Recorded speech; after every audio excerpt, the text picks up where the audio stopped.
Right, so just wanted to do a little short video just detailing how you can use the app Myfitnesspal and use it to track meals in restaurants when you're eating out. So I'm sure that most people, if you're watching this, would know what the app is and have probably used the app or do use it at the moment. If you don't know what the app is, then I suggest you go onto this website, have a little look at it, or link to another video that I've done detailing how you use Myfitnesspal. This is purely made just to explain how you can still eat out at your favourite restaurants and still be able to maintain some form of control over your intake. So there are probably two main ways you can do this. I'm just going to run through these now and then I'm going to show you a little example on the computer. Number one way you can do this, you'll find that the majority of big name restaurants or chain restaurants are now on Myfitnesspal. So you can go in and you can search at the top and put in, for example, a Nando's meal, double chicken breast burger, fries, spicy rice, corn, macho peas, and digress. So you can search for whatever it is, it will come up and it will tell you the calorie amounts and you can then track them that way. But Dan, what if your restaurant isn't on Myfitnesspal? I hear you ask. Well, fear not. The best way to do this is to input into Myfitnesspal using the quick add, which I'm going to show you. You can then overestimate the amounts of calories that you're using because you can't account for how the food is being prepared or cooked. So you have to overestimate on things like fats, probably carbohydrates and protein as well. And then that way you're giving yourself a little bit of a buffer and so you can still maintain some control over your intake. The second method takes a little bit more skill. It's relying on yourself to kind of guesstimate amounts and use weights, etc. If you can get in the habit of tracking foods and understanding what 100 grams of chicken looks like, then when you go out you can kind of correlate that with what you see on your plate. So in essence it's a good way to get involved in tracking anyway, especially if you're going through a dieting phase and you're trying to lose weight. I would highly recommend tracking your intake so then you've got a base start point of where you are at, and then from there you can decide whether you're wanting to push things a little bit higher or take it lower depending on what you're getting with your weight changes. Okay, so here we have my Myfitnesspal diary open. You can see all my meals here. I'm going to explain to you how I'd log a meal out. For example, like I gave earlier of Nando's, I'm going to put in here chicken burger. Okay, we're going to click search.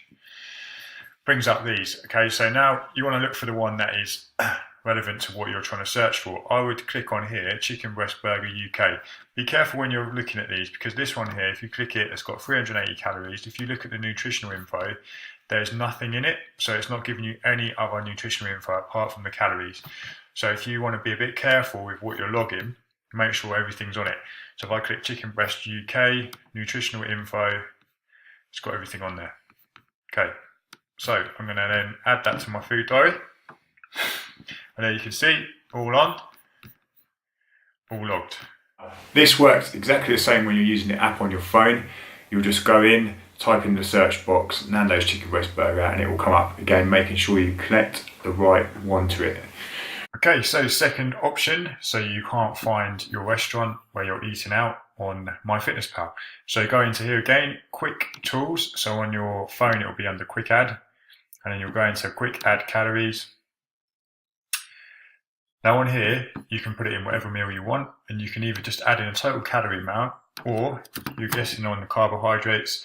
So 50 grams of carbs, let's say 10 grams of fat, and 30 grams of protein will then give you your calorie amount there. So you can then add that to your diary, and this will bring it on here. Again, making sure to overestimate on things like fats, especially if they are using oils to cook the food with, or if they're preparing it with any types of oils. So you want to overestimate on those things. And in general, just give an overestimation, give yourself enough leeway in order to enjoy the meal eating out. Myfitnesspal did do an update some time ago where you can then go onto restaurant locations near you, click the location of the restaurant, and then it will bring up the menu. However, on some of the updates, it's not yet on here. If it is on yours, however, you can use that one. But you can also just search in the search box for all of the bits that are on Myfitnesspal. That is the two methods to track on Myfitnesspal eating out.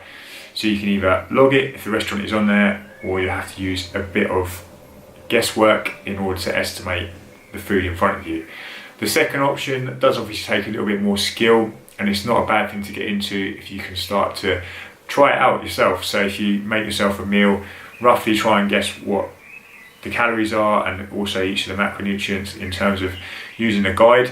What you can do, and what I've done in the past with clients, is to use like hand sizes in order to give yourself a guide on roughly amounts of protein, fats and carbs. So if you can have a rough idea of, say, a fistful of chicken breast is roughly, say, 180 grams, then you'll know that if you go out to a restaurant and you put your fist, and it looks like your fist on the plate, you know that's roughly 180. You can then overestimate a little bit, so give yourself a bit more leeway. And the same you can do with carbohydrate sources, maybe using 2 palm sizes, with fresh fruits and vegetables, using like handfuls. So just different ways of monitoring it in order to keep yourself on track, but still allow yourself flexibility to eat out and be social. I hope this video has been useful, and I hope you've got some decent information from it. If any of these things on here don't make any sense at all, or you've got any questions on them, please message me, comment in the box below, and I'll get back to you. And thank you for obviously watching these videos. I appreciate it. All the feedback gets looked at, comments get taken on board. And if there's anything else you want me to do anything on specifically, then let me know and we'll get that done. And feel free to like, share these around and subscribe to the channel.